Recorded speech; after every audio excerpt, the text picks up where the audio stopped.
Hier in Ljouwt binnen alle meiwerkers druk aan de gang. Er wordt elke keer weer meer online besteld. En om webwinkels tegenwoordig meidogen aan evenementen als Black Friday had PostNL het dubbelste druk. In een normale dag zitten we rond de 28.000 tot 30.000. En we tikken nou eigenlijk elke dag wel de 42.000 pakketten aan. Dus je bent weer extra mee kan inzetten? Ja, we zijn eigenlijk al in januari beginnen we al met de voorbereiding van de SKNJ, zoals wij dat noemen.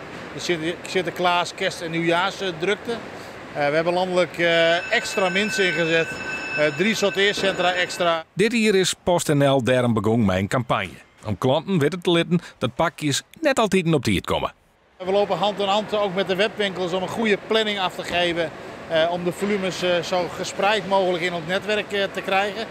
Ook zie je op televisie en op radio enkele reclamefilmpjes waarbij we toch de consument vragen om op tijd te bestellen. Om zeg maar, bij ons het makkelijker door het proces heen te krijgen. En dat gaat goed.